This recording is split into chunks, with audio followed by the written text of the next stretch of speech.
Good evening all of you. स्वागत है आप सभी बैंकर्स का आज की मुलाकात में, आज के इस डिस्कशन में। आज एक बहुत इंपॉर्टेंट मुद्दे पर हमारी बातचीत होनी है और वो संबंधित है आपके जेआईबी एप्लीकेशन से।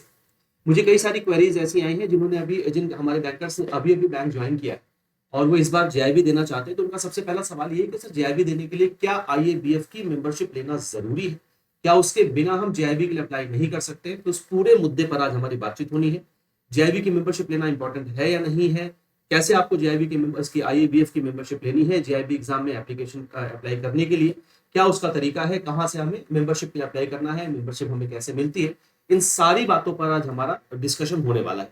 तो सबसे पहले मैं एक चीज ये क्लियर कर दूं कि आप में से जो भी हमारे बैंकर्स हैं जो पहली बार जेआईबी देने जा रहे हैं मई 2026 में, आप सब एकदम से ये क्लियर कर लें कि आप सभी के लिए आईएबीएफ की मेंबरशिप मैंडेटरी है, यानी बिना आईएबीएफ की मेंबरशिप लिए आप जेआईबी के लिए अप्लाई नहीं कर सकते। इसलिए आपको पहले आईएबीएफ की मेंबरशिप लेनी होगी। बहुत सामान्य सा तरीका है, आराम से आप यहाँ से अभी सारी चीजें देख लेंगे, कैसे आपको मेंबरशिप लेनी है, कहाँ से आपको अप्लाई करना है, कितनी फीस है, ये कैसे हो सकता होगा, ये सारी बातें आज हम करने वाले हैं। लेकिन सबसे पहले आप ये जान लें कि आपके लिए आईएबीएफ की मेंबरशिप मैंडेटरी है। बिना मेंबरशिप के आप जेआईबी के लिए अप्लाई नहीं कर सकते हैं। डीबीएफ की अगर हम बात करें, जो भी हमारे बैंकर्स डीबीएफ जो नॉन बैंकर्स है डीबीएफ देने जा रहे हैं, तो डीबीएफ के लिए आईएबीएफ की मेंबरशिप नहीं लेनी होती है। उनके लिए कुछ भी ऐसा आवश्यक नहीं है, वो सीधे सीधे डीबीएफ के लिए जाके अप्लाई कर सकते हैं। लेकिन अगर आप जेआईबी देने जा रहे हैं तो आपके लिए मेंबरशिप आवश्यक होगी। देखिए, जेआईबी उन बैंकर्स के लिए होती है जो आईएबीएफ के कॉमन मेंबर्स होते हैं। अब कॉमन मेंबर होने का मतलब है या तो आप बैंक में काम कर रहे होंगे या तो आप किसी फाइनेंशियल इंस्टीट्यूशंस में काम कर रहे होंगे। तो जेआईबी केवल बैंकर्स और फाइनेंशियल इंस्टीट्यूशंस के जो एम्प्लॉय होते हैं, जिनका एम्प्लॉयर खुद आईएबीएफ के मेंबर है, आप आईएबीएफ की मेंबरशिप लेके ही आप जेआईबी दे पाएंगे। यानी जो नॉन बैंकर्स है वो जेआईबी नहीं दे सकते हैं, क्योंकि वो आईएबीएफ की मेंबरशिप नहीं ले सकते हैं। इसीलिए जब हम सामान्य तौर पर बातचीत करते हैं तो हम ये कहते हैं जेआईबी जो एग्जामिनेशन है वो मेंबर्स के लिए होता है, जबकि डीबीएफ एग्जामिनेशन नॉन मेंबर्स के लिए। इसको आसान भाषा में कहें तो डीबीएफ वो बैंकर्स वो कैंडिडेट देते हैं जो बैंक में नहीं है, जो आने वाले समय में बैंक में आने का प्लान कर रहे हैं, या जिनका अभी रिजल्ट नहीं आया है, बैंक का पेपर उन्होंने दे रखा है, अभी वो कुल मिलाकर बैंक में या किसी फाइनेंशियल इंस्टीट्यूशन में जॉब नहीं कर रहे हैं, वो डीबीएफ के नाम से देते हैं सेम पेपर। लेकिन अगर आप बैंक में आ चुके हैं या आप जो इसमें जो बैंक्स है जिनको शामिल किया गया, फाइनेंशियल इंस्टीट्यूशन से जिनको शामिल किया गया है, अगर आप उनमें जॉब कर रहे हैं, अगर आप एम्प्लॉई हैं, तो आप डीबीएफ नहीं दे सकते हैं, फिर आप सेम एग्जामिनेशन जेआईबी के नाम से देते हैं। और अब जेआईबी अगर आपको देना है तो आपके लिए फिर आईएबीएफ की मेंबरशिप मैंडेटरी हो जाती है। अब सवाल यह है कि इस मेंबरशिप के लिए हम अप्लाई कैसे करते हैं, और मेंबरशिप क्या एक बार हमें लेनी होती है या जितनी बार हम जेआईबी के लिए अप्लाई करने जाएंगे हमें हर बार मेंबरशिप लेनी होती है। तो मेंबरशिप आपको सिर्फ एक ही बार लेनी होती है, लाइफ टाइम की मेंबरशिप होती है, आपको बार बार मेंबरशिप लेने की जरूरत नहीं।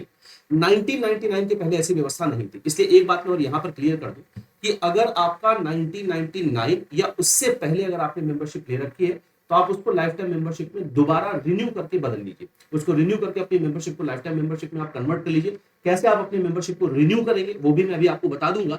और जो पहली बार मेंबरशिप लेने जा रहे हैं उनको बस एक बार ये मेंबरशिप लेनी है, बार बार आपको मेंबरशिप लेने की जरूरत नहीं होती। आप आईएबीएफ के ऑर्डिनरी मेंबर बन जाते हैं और अब आप जितनी बार चाहे उतनी बार जेआईबी का पेपर दे सकते हैं। सवाल है कि आपको कैसे आईएबीएफ की मेंबरशिप लेनी है। तो सबसे पहले आपको आईएबीएफ की ऑफिशियल वेबसाइट पर आ जाना है। iabf.org.in आप टाइप करेंगे, ये ऑफिशियल वेबसाइट का आपको इस तरीके से पेज दिखाई देगा। यहाँ अप्लाई नाउ पर आप क्लिक करेंगे। अब अप्लाई नाउ पर आपको तीन ऑप्शन जो दिखाई दे रहे हैं उनमें ठीक से आप देखिए। अगर आपको मेंबरशिप लेनी है, जेआईबी अगर आप देने जा रहे हैं पहली बार, तो आपको मेंबरशिप लेनी होगी। मेंबरशिप ऑब्टेन करने के लिए आपको सबसे पहला ऑप्शन मेंबरशिप को क्लिक करना है। अब आते हैं जब आप एग्जाम के लिए अप्लाई करेंगे, तो जो बैंकर्स यानी जो आईएबीएफ के ऑर्डिनरी मेंबर हैं, जो बैंकर्स हैं वो जेआईबी के लिए अप्लाई करेंगे और वो एग्जाम मेंबर से करेंगे। और जो नॉन बैंकर्स हैं जिनको आईएबीएफ की मेंबरशिप नहीं लेनी है, यानी जो डीबीएफ लेने जा रहे हैं, उनके लिए है नॉन मेंबर्स एग्जाम। क्लियर है इतनी बात। अब हमें चूंकि बात करनी है मेंबरशिप पर, हम मेंबरशिप कैसे लेंगे, तो मेंबरशिप पर आप क्लिक करेंगे। यहां पर इस तरीके से पेज आपको दिखाई देगा। अब ये पेज आपके लिए बहुत इंपॉर्टेंट है। आईएबीएफ की मेंबरशिप लेना बेहद आसान है और कहीं कोई दिक्कत नहीं होती, क्योंकि सारी बातें आईएबीएफ ने बिल्कुल क्लियर कर रखी है अपनी वेबसाइट पर, आपको किन किन चीजों की आवश्यकता होगी। मेंबरशिप को लेने के पहले मैं कुछ बातें आपको बता दूं, उन्हें आप पहले से तैयार रखिएगा, ताकि बाद में फिर आपको मेंबरशिप लेते समय या फॉर्म को फिल करते समय कोई दिक्कत ना हो। एक फोटोग्राफ अपनी स्कैन कॉपी आप रखिए, सिग्नेचर की स्कैन कॉपी आप रखिए, आपका जो एम्प्लॉय आईडी कार्ड है जो आपको बैंक ने इशू किया है उसकी स्कैन कॉपी आप रखिए। इसके अलावा एक डिक्लेरेशन फॉर्म, वो फॉर्म कहां से मिलेगा अभी मैं आपको यहाँ पर बता रहा हूँ। एक डिक्लेरेशन फॉर्म जो आपको अपने ब्रांच हेड से या एचओडी से आपको साइन करवाना होता है, बैंक की सील उस पर होनी चाहिए। वो डिक्लेरेशन फॉर्म भी आप रेडी रखिए, क्योंकि आपको ये वहां पर अपलोड करना होगा जब आप फॉर्म फिल करेंगे। तो फिर से मैं बता दूं, आपकी एक फोटो होनी चाहिए, आपका सिग्नेचर स्कैन होना चाहिए, आपकी बैंक की जो ऑफिशियल आईडी है वो होनी चाहिए, ये सारी स्कैन कॉपी होनी चाहिए, साथ ही साथ डिक्लेरेशन फॉर्म भी आपके पास होना चाहिए। डिक्लेरेशन फॉर्म आईएबीएफ की वेबसाइट से ही आप डाउनलोड कर सकते हैं। अब क्या तरीका है मेंबरशिप लेने का, एक एक करके उस पर हम बातचीत कर लेते हैं। देखिए, सबसे पहले आपको आईएबीएफ की ऑफिशियल वेबसाइट पर आनी है, आपको क्लिक करना है अप्लाई पर, अप्लाई पर आप मेंबर्स पर क्लिक करेंगे, मेंबर्स पर क्लिक करने के बाद आपको कुछ ऐसा लेआउट दिखाई देगा, ऐसा पेज दिखाई देगा।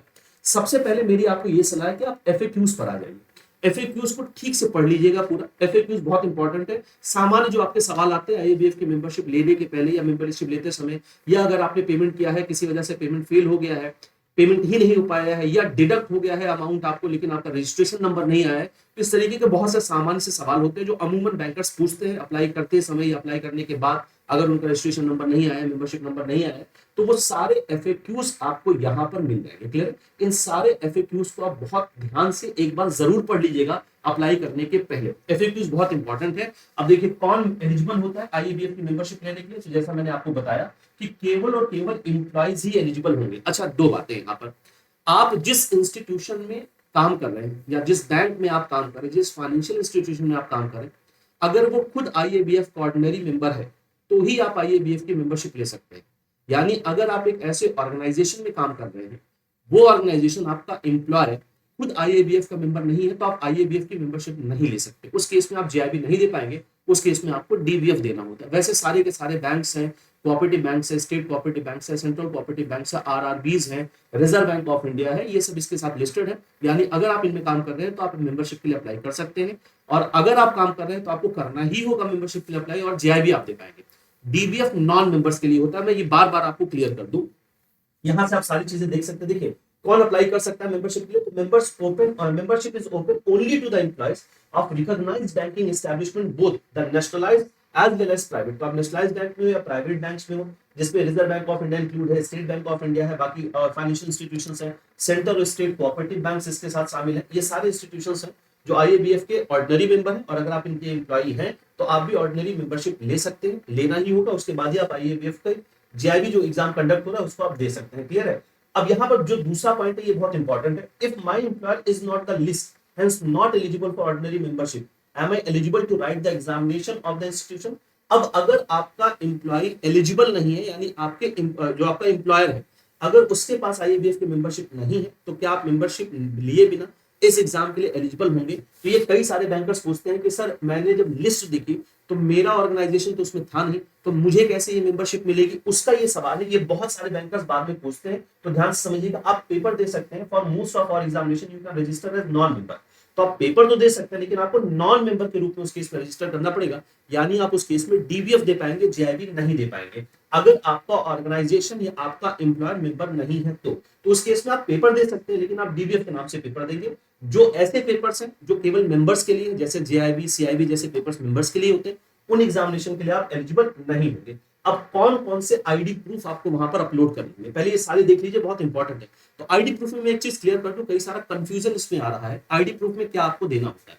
देखिए 2017 के बाद से, जुलाई 2017 के बाद से वैलिड आईडी प्रूफ में केवल और केवल आपका जो आइडेंटिटी कार्ड होता है, जो बैंक आपको इशू करता है, जिस बैंक में आप काम करें, वही वैलिड माना जाएगा। ध्यान से समझिएगा, 2017 के बाद से आपका एम्प्लॉय आईडी कार्ड जो है, जो आपका बैंक इशू करता है, वही वैलिड माना जाता है, उसके अलावा और कुछ नहीं।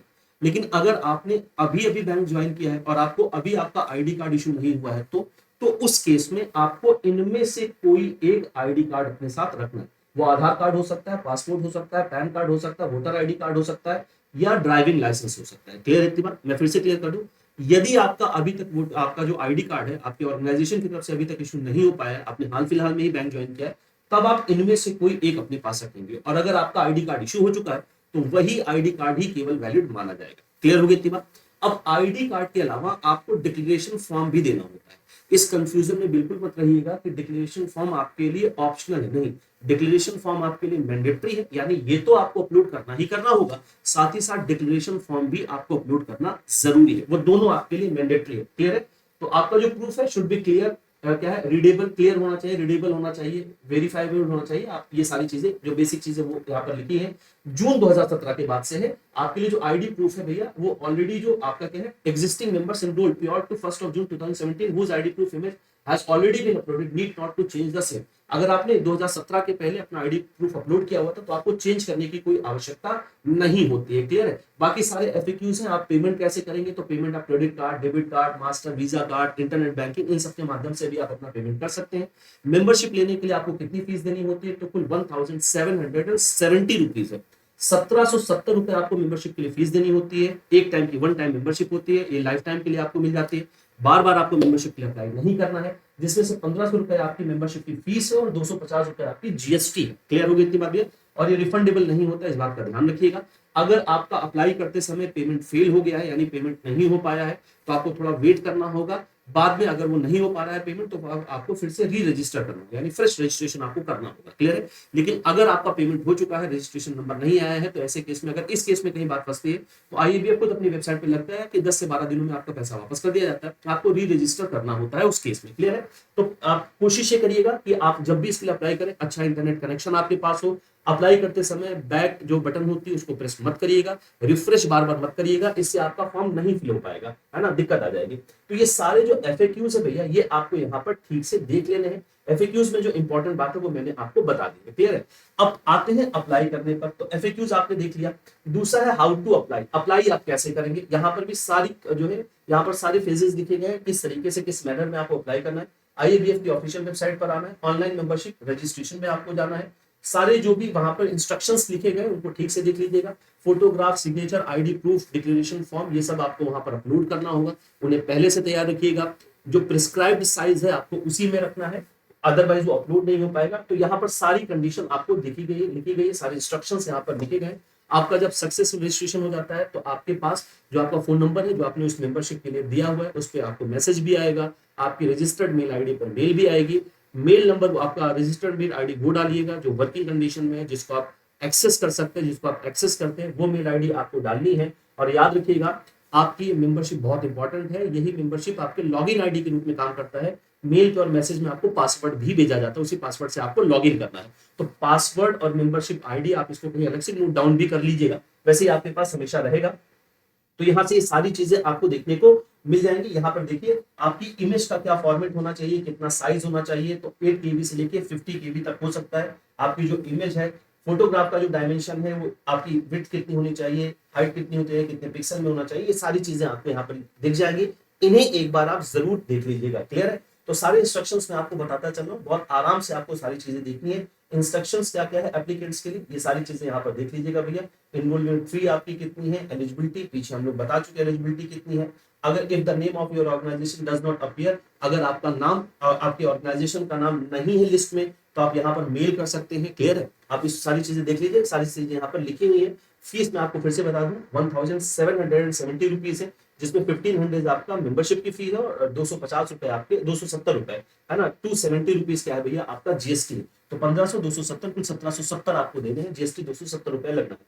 क्लियर है? यहाँ पर ये सारी चीजें देख लीजिएगा, क्या क्या चीजें आपको मिल रही है। ID card issued of employer with photo signature of employ with effect from 1 June 2017। Only employ ID card is accepted at ID proof. जैसे मैंने आपको बताया कि आपका जो ऑर्गेनाइजेशन आइडेंटिटी कार्ड आपका इशू करता है, वही यहाँ पर एक वैलिड आइडेंटिटी प्रूफ के रूप में माना जाएगा। यदि आपने अभी हाल फिलहाल में ज्वाइन किया है, नहीं आपके पास आया है, तो उस केस में आपको इनमें से कोई एक रखना है। देखिए यहाँ पर क्लियर लिखा है, the candidate have to mandatory upload the declaration form के लिए declaration form with photo, signature, employer endorsed by the branch manager or HOD of the department. The candidate have to mandatorily upload the declaration form signed with stamp by branch manager or HOD. The candidate also need to mandatorily upload identity card issued by the bank. इसके साथ साथ आपको अपना bank द्वारा issue किया identity card upload करना है। लेकिन यहाँ पर देखिए, in case employees who have not been issued employer ID card, अगर किसी केस में आपको एम्प्लॉयर आईडी कार्ड नहीं इशू किया गया है, then any of the following document from the list given below should be uploaded. तो इनमें से कोई भी आपको एक कार्ड जो है, एक आईडी कार्ड के रूप में अपने पास रखना है, आपको ये अपलोड करना है। लेकिन अगर आपके पास आईडी कार्ड आ गया है, तो वही आईडी कार्ड एक वैलिड प्रूफ के रूप में वहां पर माना जाएगा। सारे इंस्ट्रक्शंस यहाँ पर क्लियर है भैया, तो इनको एक बार आप जरूर पढ़ लीजिएगा, क्योंकि सारी बातें यहाँ पर बिल्कुल क्लियरली लिखा हुआ है। अब आपको मेंबरशिप के अप्लाई करना, हमने सारे इंस्ट्रक्शंस को देख लिया, क्या इंपॉर्टेंट चीजें हमने अपने पास पहले से रेडी रखी, वो सब कुछ हमने देख लिया। अब यहाँ ऑर्डिनरी मेंबरशिप पर आप क्लिक करेंगे, इस तरीके से एक सामान्य सा फॉर्म आ जाएगा। आपने जीवन में अपने आप इस तरीके के बहुत सारे फॉर्म भर चुके होंगे, बहुत आसान सा फॉर्म है। यहाँ पर आपको ये ध्यान रखना है भैया, क्या इस फॉर्म में हम बाद में कुछ करेक्शन कर सकते हैं? तो ऑप्शन इसका जो आंसर है वो है हाँ, करेक्शन कर सकते हैं, लेकिन नाम, डेट ऑफ बर्थ, ये सारी चीजें करेक्ट नहीं हो सकती बाद में, इनमें आप कोई भी मॉडिफिकेशन नहीं कर सकते। इसलिए डेट ऑफ बर्थ, नाम अगर आप जब फिल करिएगा तो बहुत सावधानी से फिल करिएगा, इनमें बाद में कोई मॉडिफिकेशन या करेक्शन नहीं हो सकता है। तो आपको अपना नाम यहाँ पर फिल करना है, middle name, last name, full name, address line आपको यहाँ पर फिल करना है, जो भी आपका एड्रेस होगा। अब अगर आपका जो रेजिडेंशियल एड्रेस है, यानी जो आपका परमानेंट एड्रेस है, और आपका जो कम्युनिकेशन का एड्रेस है या जो ऑफिशियल रेजिडेंस एड्रेस है, अगर ये दोनों सेम है तो यहाँ पर क्लिक करिएगा, ये अपने आप यहाँ पर कॉपी हो जाएगा। क्लियर? और अगर दोनों अलग अलग है तो एड्रेस को भी बहुत सावधानी से फिल करिएगा। स्टेट आपको फिल करना है, जिप कोड वगैरह आराम से वहां पर आ जाता है। डेट ऑफ बर्थ आपको बहुत सावधानी से वहां पर फिल करना है, क्योंकि बाद में इसमें आप कोई मॉडिफिकेशन नहीं कर सकते हैं। बाद में करेक्शन हो सकता है, लेकिन इन चीजों पर करेक्शन नहीं होगा। जेंडर, क्वालिफिकेशन जो भी आपकी होगी आप यहाँ पे फिल करते चले जाएंगे। इसके अलावा अब जो बहुत ध्यान देने वाली बात है कि कौन से बैंक में आप काम कर रहे हैं, यहाँ पर क्लिक करेंगे। जो बैंक, जो एम्प्लॉयर यहाँ पर लिस्टेड है, वो सारे आपको यहाँ पर दिख जाएंगे, आप उसे सिलेक्ट करेंगे। कौन सी ब्रांच में है, किस ब्रांच ऑफिस में, आपको वहाँ पर ब्रांच का नाम लिखना है। डेजिग्नेशन आपकी क्या है, आपको ये लिखना है, आप chief financial manager, executive agriculture है या डिप्टी मैनेजर है, आप उसे क्लिक करेंगे। अपनी एम्प्लॉय आईडी आप डालेंगे, डेट ऑफ ज्वाइनिंग क्या है आपकी बैंक की वो डालेंगे, और वो ईमेल आईडी डालिएगा जो वर्किंग है, जिसे आप एक्सेस करते हैं। और ईमेल आईडी डालने के बाद आपको गेट ओटीपी पर क्लिक करना है। इससे क्या होगा, आपकी वो ईमेल आईडी वेरीफाई हो जाएगी। फिर ये ऑप्शनल आपके लिए एसटीडी कोड, ये आपका जो एसटीडी कोड और फोन नंबर है, आप अपना मोबाइल नंबर यहाँ पर डालिएगा, वर्किंग मोबाइल नंबर ही डालिएगा। आधार कार्ड नंबर मैंडेटरी है, आधार कार्ड नंबर आपको यहाँ पर डालना है। अब ये वाला जो ऑप्शन, ये वाला जो पोर्शन है, ये बहुत इंपॉर्टेंट है, ध्यान से समझिएगा। अगर आपको ये देखना है कि आपकी फोटो की साइज क्या होनी चाहिए, प्रिस्क्राइब्ड क्या साइज है, तो आप गाइडलाइंस पर क्लिक कर सकते हैं। यहाँ पर सारी गाइडलाइंस आपके लिए ओपन हो जाएगी। इसके आप अपलोड करेंगे स्कैन फोटोग्राफ, यहाँ पर उसी फॉर्मेट में होना चाहिए जिस फॉर्मेट में यहाँ पर बताया गया है। फिर आप अपना स्कैन सिग्नेचर यहाँ पर अपलोड करेंगे। अब यहाँ पर ध्यान से समझिएगा, ID proof, mandatory upload identity card issued by the bank in case employ who have not been issued employer ID card, then upload any of the following documents from the list given below। मैं बार बार आपसे कह रहा हूँ, आपका identity card जो आपके bank ने आपको इशू किया है, आपके ऑर्गेनाइजेशन आपको इशू किया है, वही वैलिड होगा। अगर आपके पास नहीं है तो आप इनमें से कोई एक यहाँ पर अपलोड करेंगे, लेकिन अगर वो है आपके पास तो वही वैलिड माना जाएगा। इसके अलावा फिर आपको अपना ये इनमें से कोई एक आपको अपना आईडी प्रूफ यहाँ पर अपलोड कर देना। अगर बैंक आईडी है तो बैंक आईडी ही वहां पर लगेगा।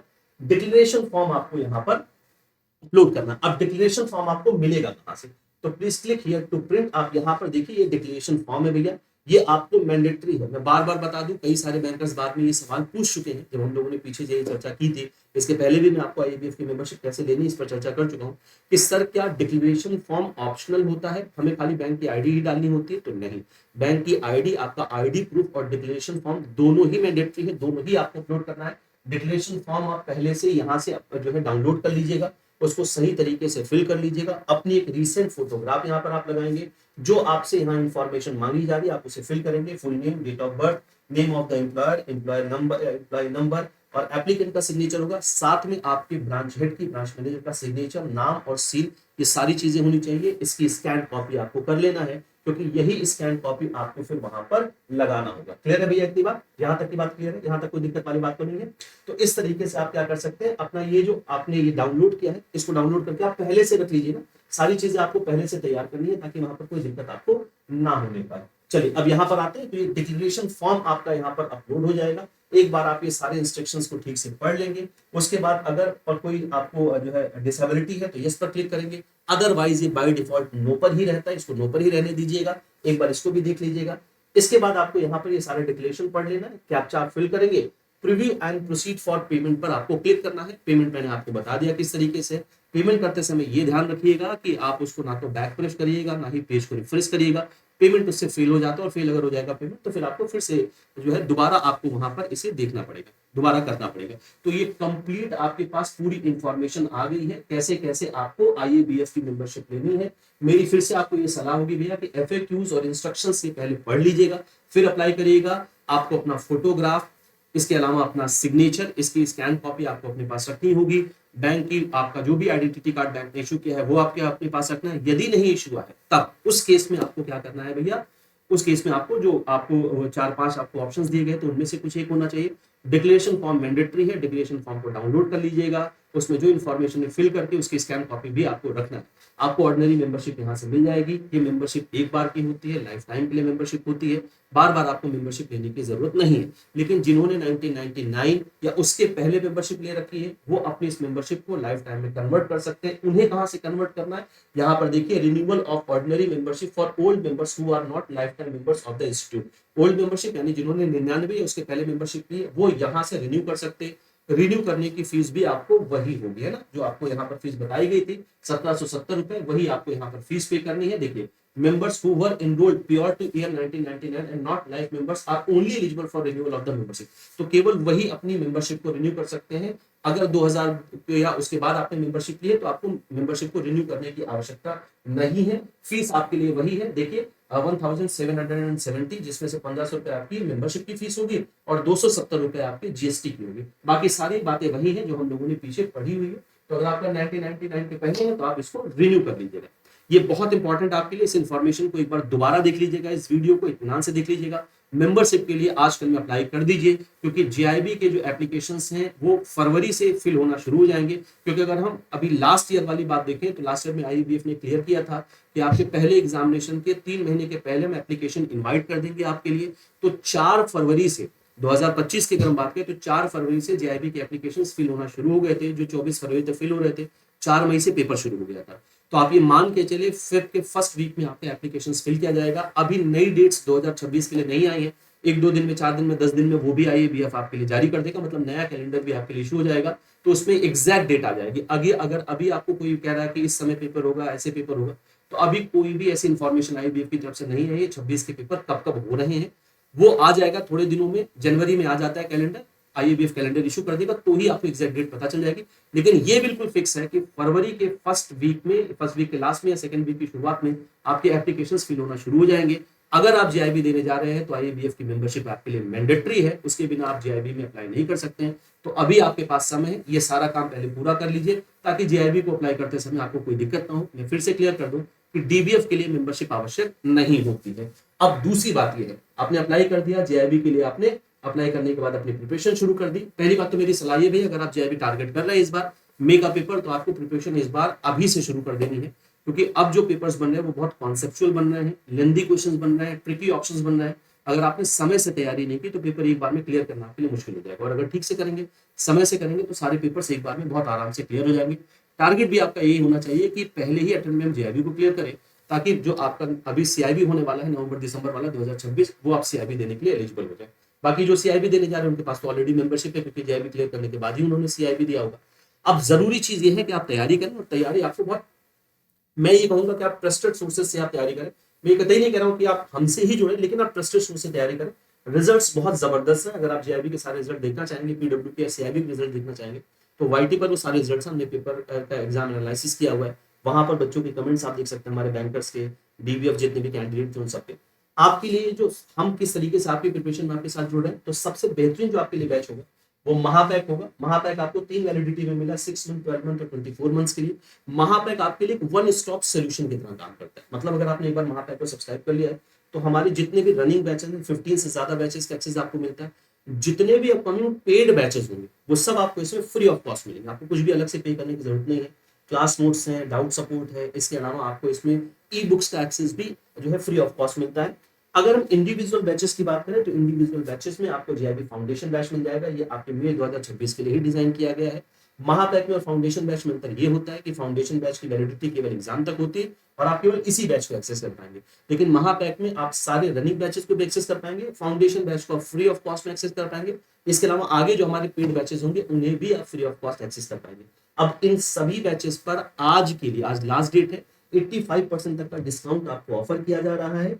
आज ये डिस्काउंट समाप्त हो रहा है। तो अगर आज आप इनरोल करते हैं इन महापैक्स में या फाउंडेशन बैच में, तो आपको काफी कम फीस में आप इसमें इनरोल कर सकते हैं। कल से इसकी फीस क्या हो जाएगी, थोड़ी इंक्रीज हो जाएगी, ठीक है, क्योंकि आज डिस्काउंट समाप्त हो रहा है। आज शाम तक आप चाहे तो इसमें इनरोल कर सकते हैं। बाकी अगर आप आरबीआई के लिए प्रिपेयर कर रहे हैं तो आरबीआई के लिए भी समर्थ बैच लॉन्च कर दिया गया है। 2026 के लिए फेज 1 फेज 2 दोनों को कवर करता है। इसमें भी आपको डिस्काउंट का फायदा मिलेगा। अगर आप इसके अलावा कुछ भी और मुझसे जानना चाहते हैं, पूछना चाहते हैं, मेंबरशिप को लेके, प्रिपरेशन को लेके, जीआईबी में आपके लिए Indian economy, Indian financial system पर बात करता हूँ, उस विषय को लेकर अगर कोई सवाल है तो इस क्यूआर कोड को स्कैन करके डेडिकेटेड टेलीग्राम ग्रुप है आपके लिए, इस ग्रुप से आप जरूर जुड़ जाइए। इस क्यूआर कोड को स्कैन करने में कहीं कोई दिक्कत आ रही है तो टेलीग्राम पर आप सिंपली सर्च करें आशीष सर जेआईबी से एग्जाम्स, आप इस माध्यम से भी मुझसे जुड़ सकते हैं। तो इस ग्रुप को ज्वाइन कर लीजिए, आपके जो भी सवाल है मैं यहाँ पर आपसे चर्चा करता रहता हूँ, उनका जवाब आपको मिलता रहता है। मेंबरशिप आप अभी अपनी अप्लाई कर दीजिए 1-2 दिन में, क्योंकि अभी आपके पास समय है, फिर वो जेआईबी का जो एप्लीकेशन शुरू हो जाता है तो कई सारी चीजें जल्दबाजी करना ठीक नहीं, तो अभी से आप अप्लाई कर सकते हैं। मेंबरशिप आप सभी के लिए आवश्यक है। तो आज के लिए इतनी ही चर्चा रखते हैं, बाकी बहुत सारी शुभकामनाएं आप सभी मित्रों को। अपनी तैयारी शुरू कर दीजिए भैया, तैयारी शुरू करने के लिए शुभकामनाएं भी मेरी आपके लिए हैं, और ठीक से तैयारी शुरू करिए क्योंकि पेपर कॉन्सेप्चुअल बनना है। Good luck.